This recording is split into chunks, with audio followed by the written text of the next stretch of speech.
Thanks for tuning in, and welcome to the Good Earth's weekly radio show, Another Day of Living, where the conversations are all about eating well, living well, and feeling good. And now, here's your host, Alex Litwack. That's why I'm telling you, I just want to celebrate, yeah. Another day of living, yeah. I just want to celebrate another day of living.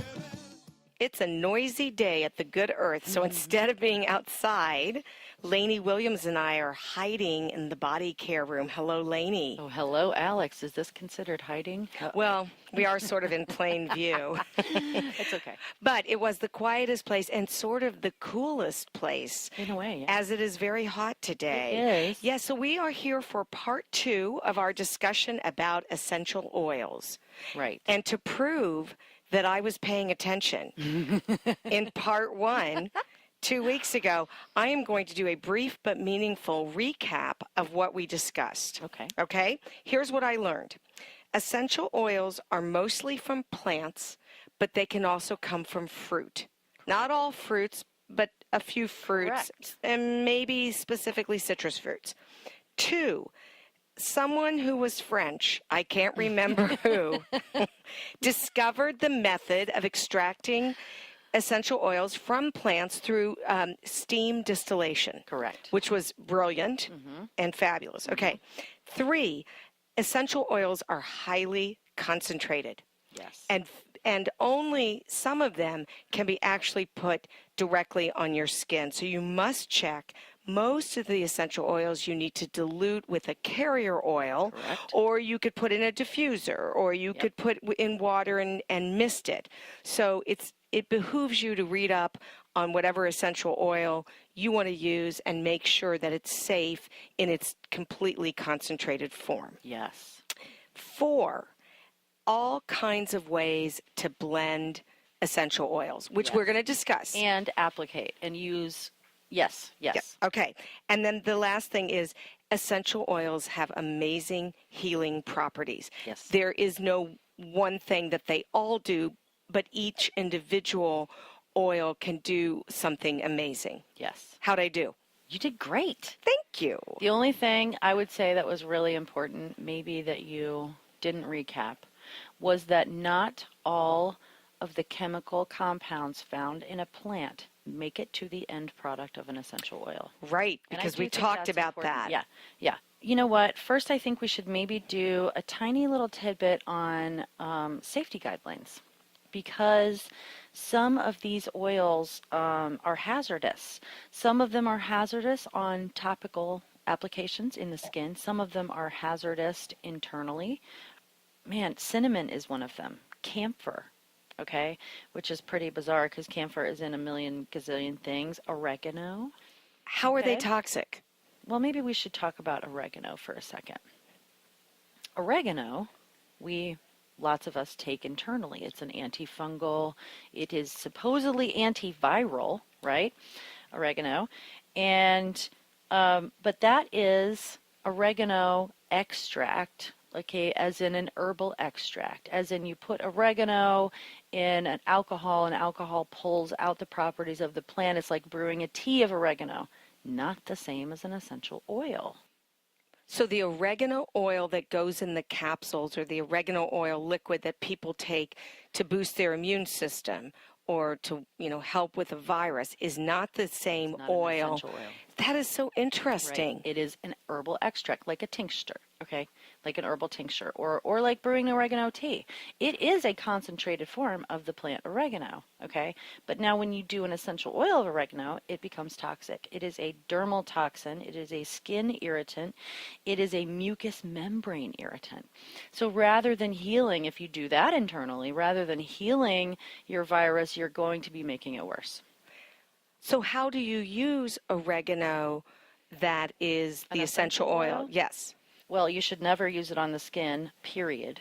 You can use it as a fragrance component, okay, in something where it's mixed in other things like soap or lotion or perfume.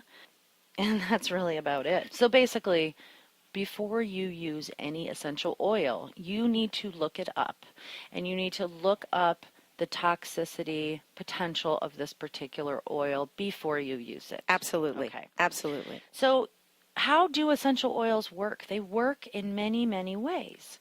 They work on the skin, okay, topically. When you use an essential oil on the skin, you're also, again, it's going into your bloodstream. It's going to do stuff to your circulatory system and your muscles and your joints.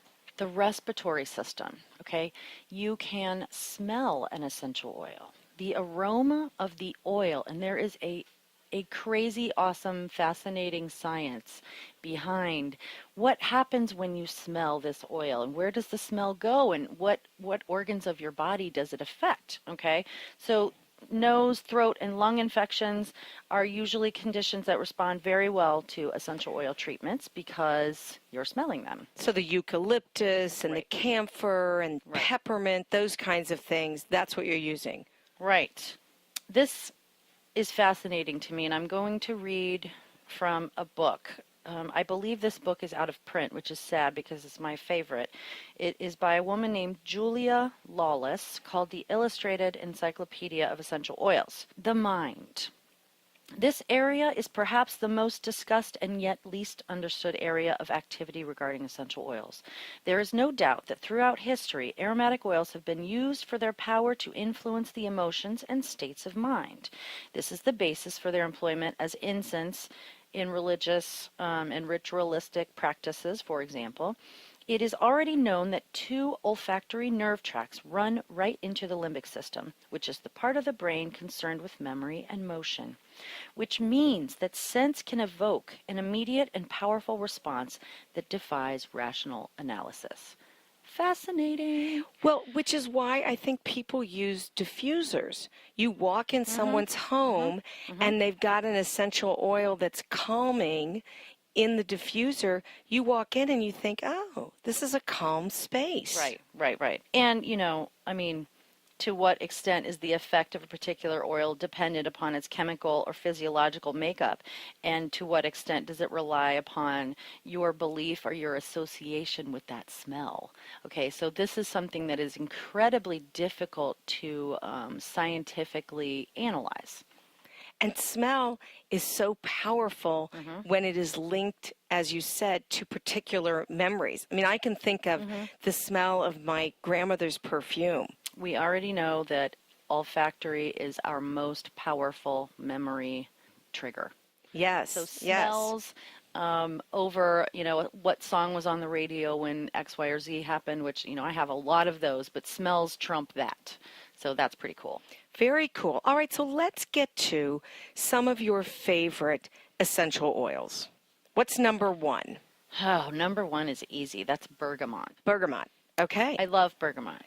And about 4 years ago, found out that my mother's side of the family, which is Italian, had a bergamot plantation. So, of course, it's my favorite. Of course. Bergamot is a giant citrus fruit, like the size of a grapefruit. The essential oil of bergamot is from the peel of the nearly ripe fruit. That's pretty interesting. It has a color. Okay, so some essential oils are clear with no color. Some have a color. Usually not blue, but, yellow, greenish, brownish.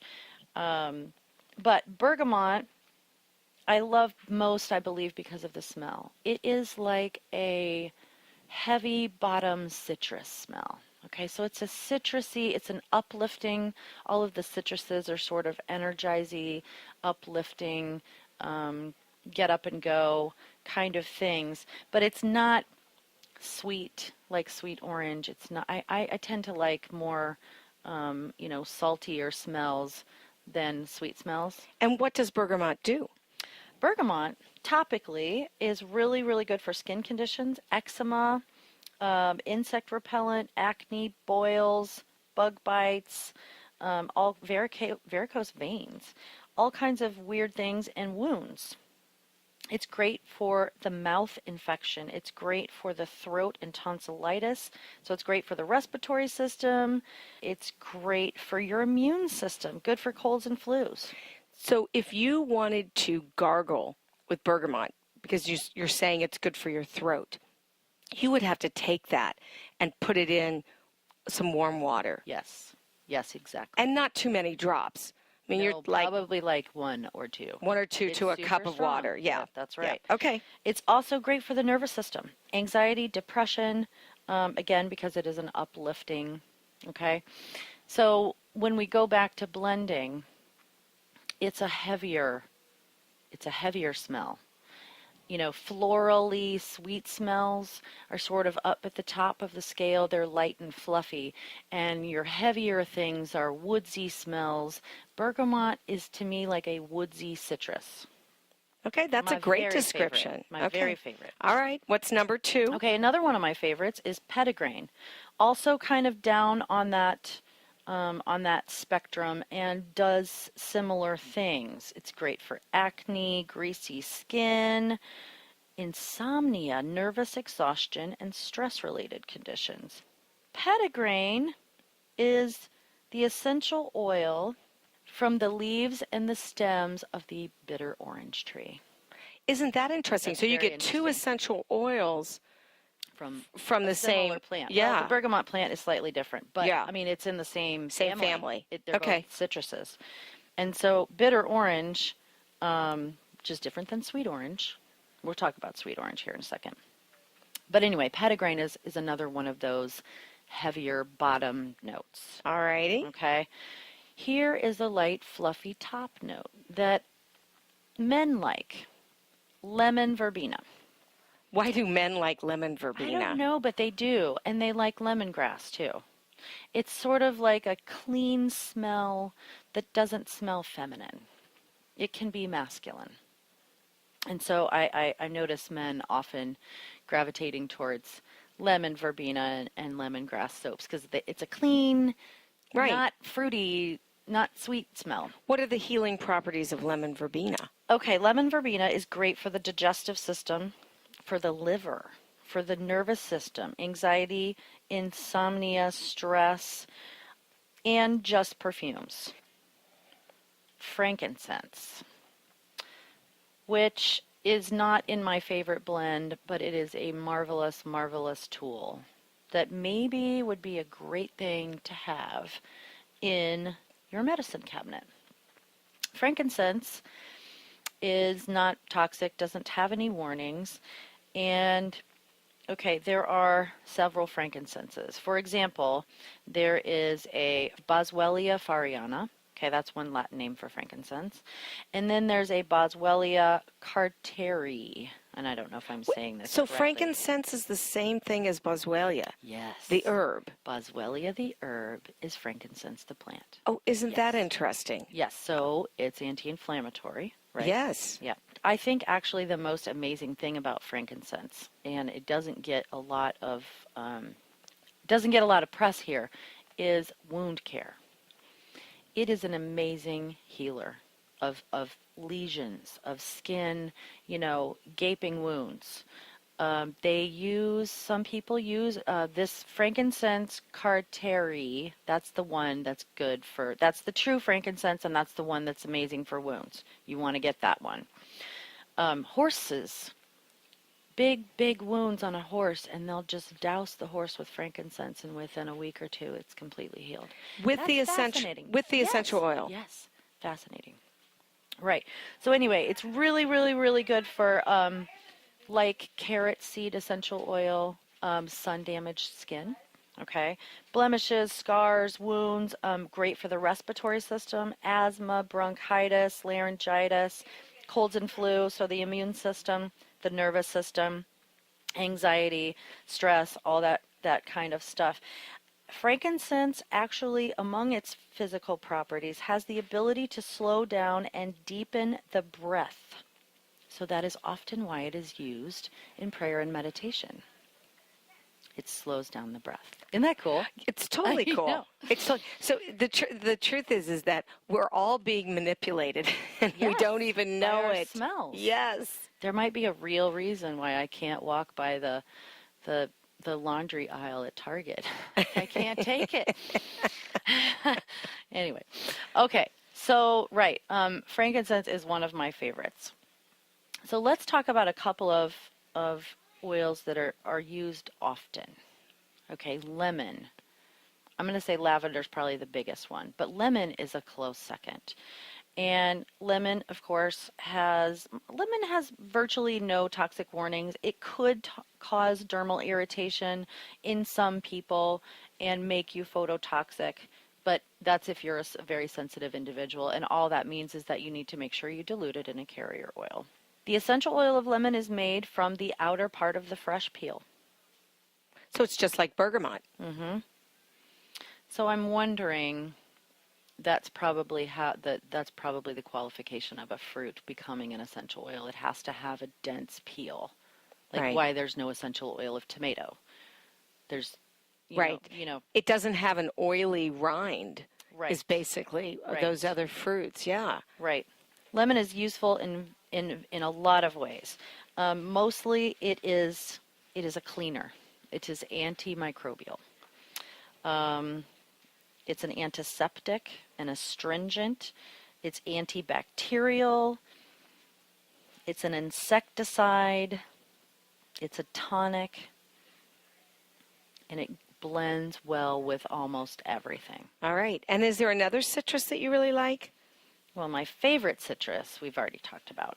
I like mandarin a lot, also because it's not sweet. But yes, I suppose we should talk about orange.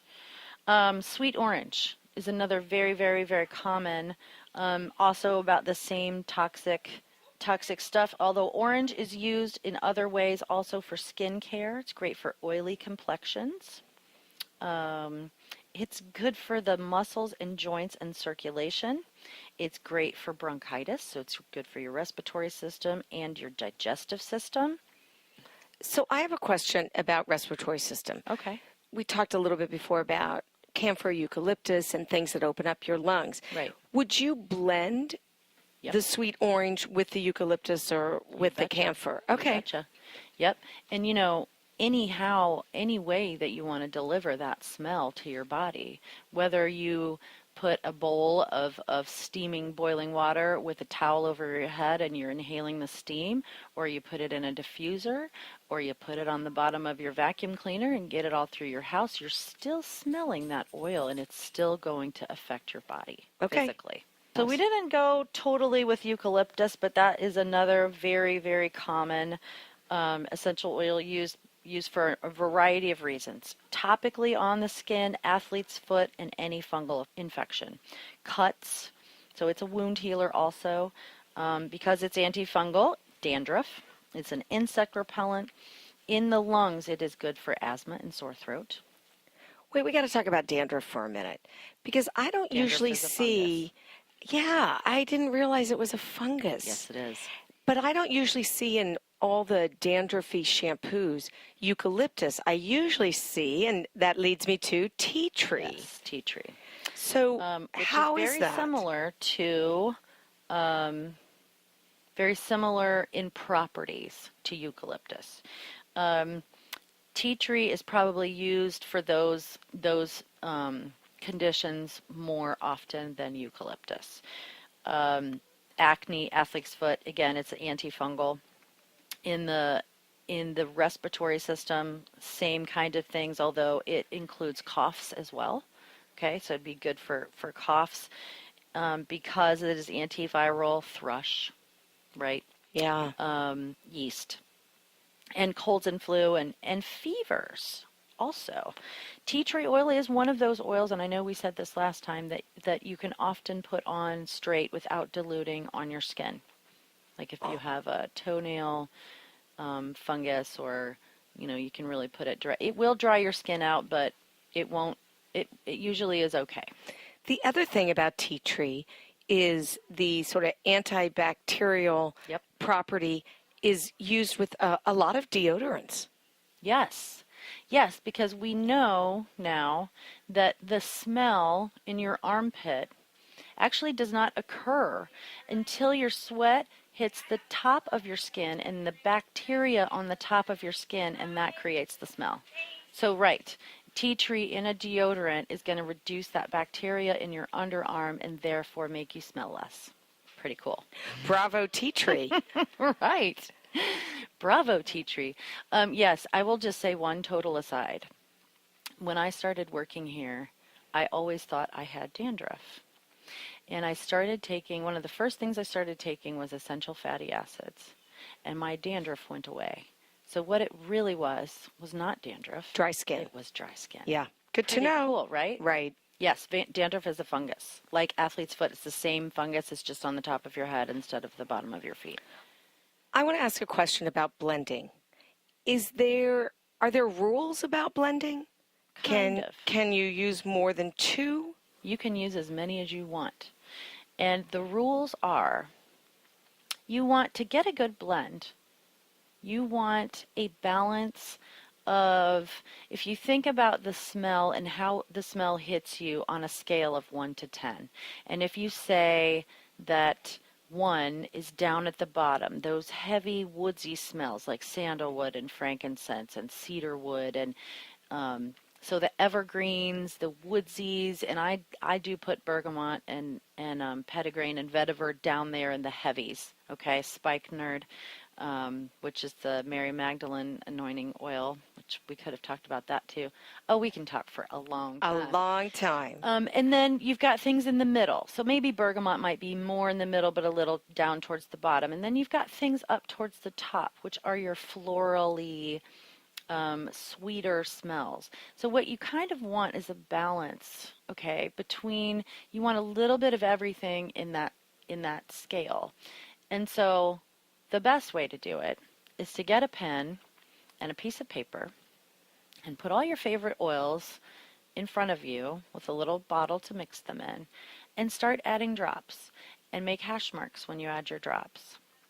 And of course, because you're smelling this, perpetually, you are going to have to walk away and come back more than once. But and then you have your piece of paper with your little hash marks, and then you can duplicate it, and as long as you want, forever, and it's lovely. You could do a wine tasting and an essential oil blending you at the same could. time. Yes, you could. And just do your chip marks for taking a sip of different, blends. Yeah? So Alex, the only thing we didn't talk about is the most popular essential oil, Let's talk about it. which is lavender. Lavender. Lavender, like tea tree, is another one that most people find they can put directly on their skin. Okay, because lavender is moisturizing. Lavender is calming, both on the skin and to the stomach, to the digestive system. It can be great in an insect repellent. It's great sprayed on your pillow to help you relax when you're sleeping. It's also good for lots of skin conditions. It's great for wound healing. It's great for acne and abscesses. It has an antifungal component. It's great for athlete's foot and dandruff and eczema and insect bites and psoriasis and all that kind of stuff. In the circulation system, it's very good for muscles, aches and pains. In the respiratory system, great for asthma, bronchitis, laryngitis, throat stuff, all that stuff. Is lavender popular because we just all enjoy that smell? It's not too heavy, it's not too light, it's just a beautiful smell? Possibly, but I also think that it has a deep-seated old herbal folklore tradition. We have been using lavender for years, centuries. Many, many, many cultures have been using lavender. So yes, but also it is generally regarded as the most versatile essential oil. So if you only want to buy one essential oil, it would be wise to make it lavender. Number one on the Number one. list. I mean, All right. immune system, it's good for the urinary tract system, the nervous system, it's great for depression, headaches, insomnia. I mean, the list goes on and on and on. Here's what I want to say. Someday we're going to do part 3 of essential oils. Yes. And we're going to pick some of the other ones that I know definitely nothing about. Oh my gosh, there's so many. There are so many, and they do some other very cool healing things for our bodies. And so, we may wait till the spring. That's fine. I want to say one more thing about lavender. Yes. I invite you, because most stores will have more than one choice of lavender. Smell them all, because they all are going to smell different. They smell differently because there are a lot of factors in what the end result of an essential oil. Where is this lavender grown? Is it organic? Is it not? What other fields did the bees who pollinated that lavender field pollinate? Okay, was it grown at high elevation? Okay, so the French figured out that high elevation lavender smells a lot better than lavender grown down near the sea level. Totally amazing. But just that right there, smelling all these different lavenders, gives you a pretty good idea of what you're talking about here. And go with what you like best. What smells the best to you, because that is going to be what's going to work best for your body. Which is one of the coolest things about essential oils. Yeah. There's so many options, Yeah. and you get to just pick what feels good to you. Lani Williams, as always, a wealth of information, always a joy Thank you for having to get to me. talk with you. I love sitting with you. Thanks a lot. And when I'm feeling blue and I want you, there's just one thing that you should do. Just give me some kind of sign, girl. Oh, my baby, to show me that you're mine, girl. Oh, yeah. Just give me some kind of sign, girl. Oh, my darling, to show me that you're mine, girl. All right. The Good Earth Natural Food Company is celebrating its 46th year as Indy's original source for organic foods, high-quality supplements, toxin-free body care products, therapeutic herbs and teas, cooking spices, essential oils, healthy shoes, and so much more. Our experienced staff is here to help you choose from over 20,000 items in our lively home in the village of Broad Ripple. We're open Monday through Saturday, 9 a.m. to 8 p.m., and Sundays, 11 a.m. to 6 p.m. And our website is good-earth.com. All right. Just give me some kind of sign, girl. Oh, my baby, to show me that you're mine, girl. All right. But well, I can't be bothered with sorrow, and I can't be bothered with hate. No, no. I'm using up my time for feeling fine every day. Yeah. That's why I'm telling you, I just want to celebrate. That's our show. Next week, it's Bob and Rudy and Katie with another day of music. You know they'll be having a good time. If you've missed a show, you can find it at goodearthradio.com. Thanks so much for tuning in. This is Alex Litwack. Have a great week. The happiest half hour of your day has been brought to you by the Good Earth Natural Food Company, keeping Indy healthy since 1971.